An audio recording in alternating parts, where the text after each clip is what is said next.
Шола телеканалында яңалыклар чыгарылышы исәнмесез, студияда сезне мин Фәридә Сабирҗанова сәламлыйм. Иңлек тапшыруның кайбер темалары хакында. Яңгыр вакытында монда кергәндә юк безнең. Аны алар зорыгып көттеләр. Подсолнухи поселогында ниһаять юллар салына башлады. КамАЗ футбол кыры яңарыш кичерә, төзекләндерү эшләре төгәлләнү алдында. Бер көндә 5 үзәк ачылды. Төзекләндерүдән соң яшүсмерләр клублары эшли башлады. Максиарт йөзләгән яшьләрне берләштерде. Шолыда урам спорт төрләре буенча фестиваль үтте.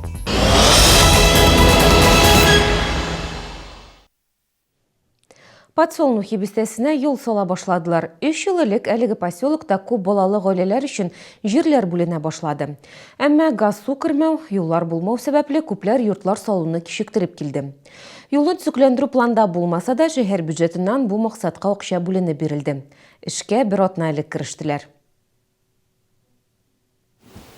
Подсолнухи бистәсендә 2000-нән артык җир участогы йөзләгән гаилә бүген төзелеш алып бара. Һәм юл булмау йорт салырга да комачаулы яңгыр вакытында Новый поселок аша артык 15 чакрым юлны урап узырга туры килә. Яңгыр вакытында монда кергәндә юк безнең. Кирип булмый вообще. Кирип булмый иде.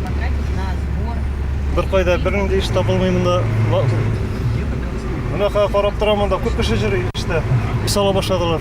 Кирәк булачак юл. Обязательно кешеләр өчен. Кешеләр төзи башладылар, иләр.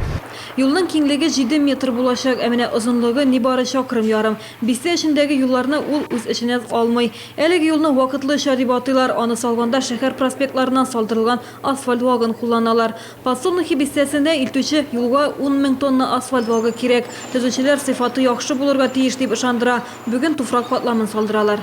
Жир снимать итәбез 20 сантиметр до грунта. Кызыл балчыкка карап. Кызыл балчыктан соң җәябез ком. 20 сантиметр. Трамбуем. Анасын щебенку сала үстенә. Тоже трамбуется. Потом ложим инде. Асфальтную крошку трамбуем тоже. Шәһәр бюджетыннан юлларны төзекләндерүгә быел 40 миллион сумлап акча бүленгән. Алар мәктәп һәм балалар бакчаларына илтүче юлларны төзекләндерүгә тотылган. Заявки сейчас формируются. Хәзер гаризалар кабул итәбез. Автозавод һәм Комсомол районнарына караган бистәләр эчендәге юлларга асфальт вагы җәяргә кирәк. Хәзер исемлек төзибез. Кышка кадәр Комсомол һәм Автозавод районнарына караган берничә бистәгә юл салырга тиешләр. Гүзәл Шихапова, Алексей Иванов, Шолы ТВ яңалыклар. КамАЗ стадионында да төзекләндерү эшләре бөтен куәтенә дәвам итә. Биредә 80%-тан артык эш башкарылган. Сентябрь башына ремонт тамамланырга тиеш. Эш барышы белән Наил Мәхдиев та танышты. Получается красиво. Как это? КамАЗ стадионында төзелеш эшләре гөрли. Шолы шәһәре өчен мөһим спорт объектын яңарту май аенда башланды. Шушы вакыт эчендә иске трибуна утыргычларын алып ташладылар. Хәзер яңаларын куярга әзерләнәләр. На сегодняшний день мы имеем уже новые трибуны. Бүген көндә безнең инде 6500 кеше сыйдырышлы трибуналарыбыз бар. Заманча трибуналар барлык янгын куркынычсызлыгы кагыйдәләренә һәм санитар нормаларга яраклаштырып эшләнгән. КамАЗ стадионында администрация корпусын төзү эше башкарылды. Анда безнең спортзал, администрация кабинетлары урнаштырылачак. Төзүчеләргә футбол кырының мачталы яктырткычын көйләргә һәм территорияны төзекләндерәсе калды. Гренада паркыда тәртипкә салыначак дип белдерде Наил Мәхдиев. Бу инде киләсе елга тормышка ашырылачак. Рустам Нургалеевич Миниханов. Рустам Миниханов карары белән Гренада паркында йөзү бассейны урнаштырылачак. Димәк, Гренада паркы спортның үзәге булачак дигән сүз. Биредә футбол стадионы, йөзү бассейны, шулай ук башка спорт төрләре белән дә шөгыльләнергә мөмкин булачак. Стадион белән бергә Шолы футболы да яңарыш кичерәчәк. Быел КамАЗ футбол командасы беренче лигада уйный. Стадионга да илебезнең барлык иң көчле клублары килүе көтелә. Фәридә Сабирҗанова, Ләйсән Габдрашитова, Алексей Иванов, Шолы ТВ яңалыклар. Сидоровка бистәсендәге паркта балалар һәм спорт мәйданчыклары бер-берсен тулыландырырга тиеш. Бирдәге төзекләндерү барышы белән танышканнан соң Наил Мәхдиев шулай диде. Шул ук вакытта ул паркны эконом варианттагы кече архитектура формалары белән боятырга һәм бирегә утыргычлар куярга кирәклеген дә искәртте. Исегезгә төшерәм, паркны яңартуда Казаннан Наталья Фишман командасы да эшли. Поняли, как здесь сделать? Шәһәрдә Ватан сугышчылары монументы да яңартыла. Һәйкәлне һәм аның янындагы мәйданны төзекләндерүгә шәһәрдәшләр игътибарын җәлеп итәргә телибез. Могҗизалар вакыты инициатив төркеме әгъзалары шулай ди. Шул максаттан алар һәйкәл янына җыелды. Тик шәһәрдәшләр арасында инициатив төркемгә теләктәшлек күрсәтүчеләр аз булды. Хәзер әлеге төркем һәйкәл янын төзекләндерү өчен акча җыю белән мәшгуль. И желание, чтобы это стало каким-то знаковым, культовым местом. Бу һәйкәл яны халык белә торган урынга әйләнсен иде. Бу бит патриотик тәрбия бирә торган мәйдан. Яшьләр өчен дә, яңа әйләнешкән парлар өчен дә, ветераннар өчен дә бирдә чаралар үткәреп була.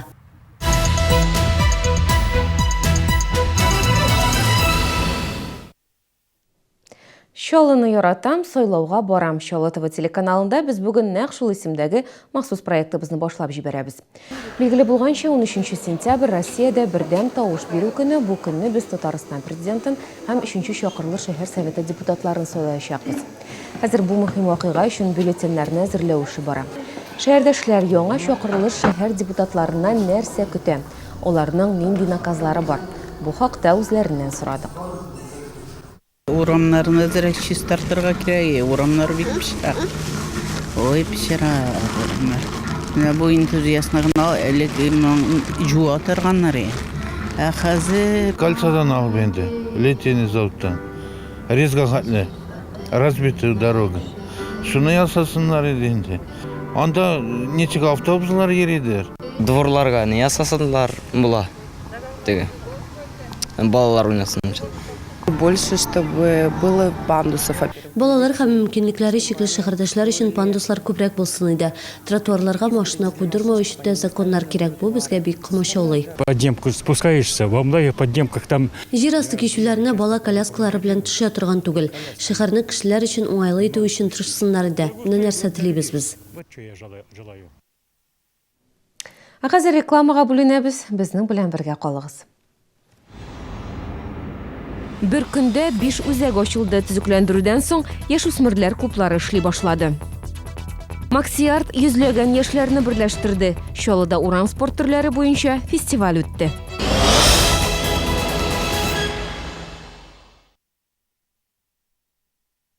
Фирменные магазины Пеплас. Только сейчас скидки на школьную форму до 30%. Плюс скидки по дисконтной карте. Поспешите!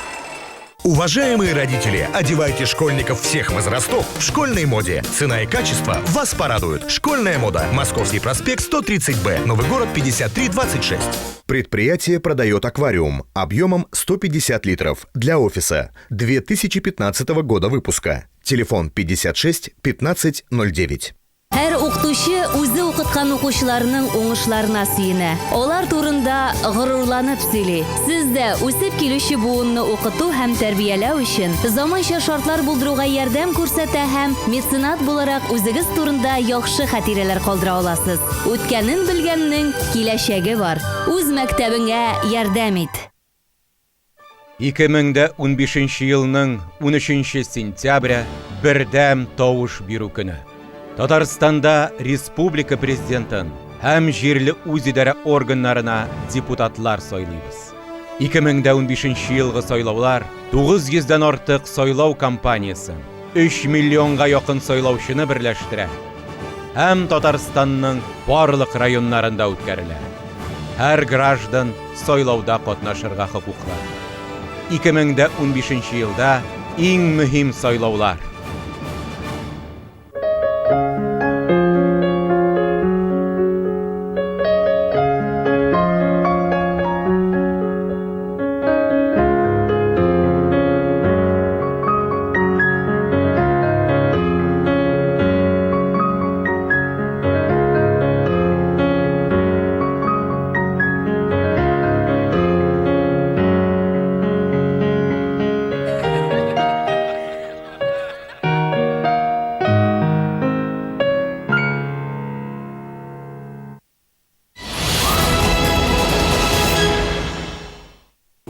Соңгы елларда Россиядә көнкүреш техникасын сату процессы үзгәреш кичерә. Элек моның белән нигездә подвалдагы кибетләр шөгыльләнсә, хәзер ире Россия һәм чит ил компанияләре ил буенча үз сәүдә үзәкләрен ачты. Әлеге сәүдә челтәрләрендә бәяләр башка кибетләргә караганда һәрвакыт диярлек түбәнрәк була. Моннан тыш һәр үзәктә сатучыдан профессиональ консультация алу мөмкинлеге бар. В каждом магазине нашей сети Безнең челтәрнең һәр кибетендә һәм Nvidia.ru компаниясе сайтында иң яхшы бәя гарантиясы дип исәпләнгән программа эшли. Бу нәрсә дигән сүз? Товарга көндәш кибетләрдә түбәнрәк бәя куелган икән, сатып алучы аны шул хак белән алу мөмкинлегенә ия. Біздің елде интернет кибетлері сатып алу елдан ел популярлаша. Тик бу очракта шанычлы сатучыларга мөрәҗәгать итү кирәк. Нияз Мөбәрәк нәкъ шулай эшләгәндә, ул спортның экстремаль төрләре белән кызыксына. Күптән экшн камера алырга хыялланган. Решил сравнить цену в разных магазинах. Төрле кибетләрдә бәяне чагыштырып карарга булдым. Видеода бәя бераз аерыла иде. Консультантлар миңа иң яхшы бәя гарантиясе программасынан файдаланырга киңәш иттеләр. Һәм мин товарны отышлы шартларда сатып алдым. Өстәвенә бонус картасы да бирделәр. Анда инде 1000-гә якын бонус сумнары салынган. Видеода безгә бәясе 5000 сумнан артык булган товарларның 1,5%-ның иң яхшы бәя гарантиясе программасы буенча сатылуы хакында сөйләделәр. Уртача ташлама 15%. Тулырак мәгълүматны сатучы консультантлардан белергә мөмкин.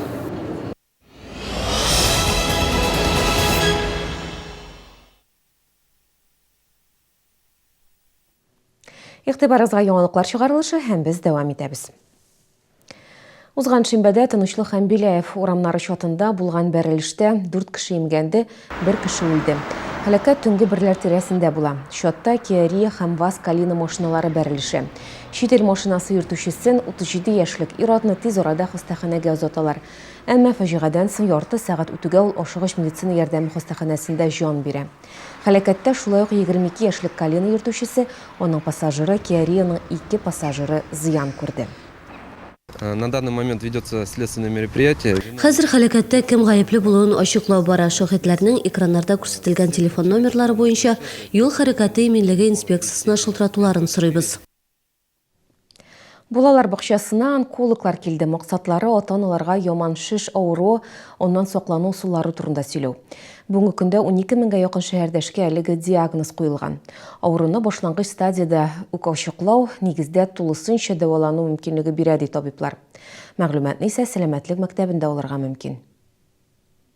Несколько слов о том, что это такое, с чего мы начали и что мы хотим. Сәламәт кешеләр өчен сәламәтлек мәктәбенең беренче лекциясын Чаллының баш онкологы ачып җибәрде. Ул балалары Теремок бакчасына йөрүче ата-аналарны яңа проект белән таныштырды. Мы подумали, и вот сегодня, слава богу, мы реализуем. Яман шиш авыруларына китергән сәбәпләр турында сәламәт кешеләргә сөйләргә телибез. Мәгълүматлы булу кешегә алдан ук саклык чараларын күргән мөмкинлек бирәчәк. Беренче лекция тире яман шишенә кагылышлы иде. Укытучы ролен Казаннан килгән онколог алды. Татарстан, конечно, статистика. Татарстанда хәл Россиядагы белән тәңгәл. 100 мең кешегә 4 авыру очрагы туры килә. Шунысы бар, тире авыруларның күп өлеше беренче стадияда ачыклана. Безнең максат авыру башланган гына чорда диагноз кую. Лекция ярты сәгать кенә дәвам итте. Шушы вакыт эчендә дә ата-аналар үзләре өчен бик файдалы мәгълүмат алырга өлгерде. Конечно, нового. Үзем өчен күп нәрсәне белдем. Көньякка яшермәсәк тә, хәтта безнең киңлекләрдә дә балаларны үзебезне кояштан саклау мөһим. Нового то, что нужно за собой следить. Тирдә барлыкка килгән төрле тамгаларга кичекмәстән игътибар бирү кирәк. Мондый лекциялар файдалы дип исәплим. Алар нәтиҗәсендә үзеңнең генә түгел, якыннарыңның сәламәтлегенә дә игътибарлырак буласың. Онкологларның мондый лекциялары шәһәрдә алга таба да дәвам итәчәк. Ләйсән Ханова, Ләйсән Юмина, Чаллы ТВ яңалыклар. Чаллының 85 еллык юбилее уңайыннан чаралар дәвам итә. Бүген Автозавод районында яшәүчеләр өчен шәһәр һәм республиканың танылган артистлары, җырчылары, бию ансамбльләре чыгыш ясады. КамАЗ мәдәният сарайында узган чарага 800-дән артык кеше килде. Алар шәһәр үсеше өчен зур өлеш керткән төрле профессия кешеләре: төзүчеләр, табиблар, укытучылар, тәрбиячеләр, торак коммуналь өлкәдә эшләүчеләр һәм башкалар. Чаллы клубларына яңа сулыш. Узган елларда төзекләндерүдән соң яшүсмерләр һәм яшьләр өчен 5 клуб ачылды. Әлеге максатта республика бюджетыннан 10 миллион сумга якын акча бүленгән иде. Җиһазлар алу өчен 550 мең сум акча тотылды. Яңартылган клубларның берсе Наил Мәхдиев тә карады. Клуб ачылышы уңайыннан якын тирәдә яшәүчеләр өчен бәйрәм оештырылды. Мы рады, что Балалар өчен инде күптән шундый үзәкләр кирәк иде. Без инде эшкә дә кирип карадык. Анда бик матур, бик күп балалар шөгыльләнә. Мы очень рады, что Без Меридиан клубы ачылганга бик сөендек. Ремонт барышын һәр вакыт күзәтеп тордык. Хәзер балаларга төрле түгәрәкләргә йөрү мөмкинлеге булачак. Меридианга йөзләп бала йөриячәк, алар өчен хореография, декоратив гамәли сәнгать түгәрәге эшли. Шәһәр күләм милли бизәк программасы да нәкъ биредә тормышка ашырыла. Максиарт 2015 деп аталган урам спорт түрләре буенча яшьләр фестивалендә 500дән артык кеше катнашты. Оештыручылар бу узган елга караганда күбрәк ди. Чаллыга республиканың беренче шәһәреннән кунаклар килде. Әлеге фестиваль шәһәребездә 5нче ел рәттән уздырыла. Урам спортының экстремаль төрләре буенча ярышлар ничек уза, вакыйга урынында хәбәрчебез булып кайтты. Дамир Кәримовка 22 яшь, у экстрем спорт түрләре белән 5нче ел кызыксына. Урамда яшьләр спорт белән шөгыльләнгәндә минем дә теләк уянды ди ул. Хәзер үзенең осталыгын Максиарт фестивалендә сыный. Участие принимаю первый раз. Фестивальгә ел сайын кунак буларак килә идем. Үзем беренче тапкыр катнашам. Быел вакытым җиткәндер инде. Аерым программа әзерләмәдем. Үзем өчен ничек йөрим, кунакларга да шуны күрсәтәм. Үз осталыгын күрсәтергә 500дән артык кеше җыелды. Катнашучылар саны елдан-ел арта ди оештыручылар. Фестивальнең географиясе да киңәя. Бирегә Россиянең 10 төбәгеннән килгәннәр. На данном фестивале собираются... Фестивальгә Татарстанның күп шәһәрләреннән кунаклар килә. Биредә Казаннан, Алабугадан килүчеләр бар. Без биредә тәҗрибә уртаклашабыз, аралашабыз. Быел әлеге фестивальдә катнашучылар чыгышы 14 номинация буенча бәяләнә. Яшьләр паркур, скейтбординг, кроссфит һәм башка ярышларда көч сынашты. Перед вами представлена площадка, называется «Кроссфит Функционал». Это соревнование... Сезнең алдагы мәйдан кроссфит функционал дип атала. Бу ярышта спортчылар төрле күнекмәләр күрсәтәчәк. Бирдә гимнастика, җиңел атлетика, авыр атлетика элементлары бар. Һәр ярышта күнегүләр комплексы алмашынып тора. Шуңа күрә катнашучыларга барысына да әзер булырга кирәк. Чаллыда яшьләр актив дип искәртте фестивальгә килгән кунаклар. Бу дөрестән дә шулай. Чаллы яшьләр шәһәре. Бездә федераль һәм ил күләмендә төрле ярышлар уза. Чаллы яшьләре Казандагы су спорт төрләре буенча дөнья чемпионатында яхшы нәтиҗәләр күрсәтте. Город Набережные Челны сам по себе очень молодежный город. Чаллы үзе дә яшьләр шәһәре, шуңа күрә биредә яшьләр өчен шартлар тудырыла. Бүгенге фестиваль монорасылы Чаллы яшьләре инициатива күрсәтә. Яшьләр төрле чаралар уздыру тәкъдиме белән еш чыга. Бу бик яхшы. Максиарт 2015 фестивале җиңүчеләре диплом һәм кубоклар белән бүләкләнде. Гүзәл Шихапова, Ләйсән Габдрашитова, Чаллы ТВ яңалыклар. Чаллының кызлар футбол командасы Татарстан беренчелегендә 4нче урын алды. Узган ел көннәрендә кызлар Казан һәм Әгерҗе командалары белән көч сынашты. Беренчелек Алабугада үтте, футбол кырына төрле шәһәр районнардан 6 команда чыкты. Ярышларда кызлар ел сайын катнаша. Киләчәктә алар тагын да югарырак үрләр яуларга тели.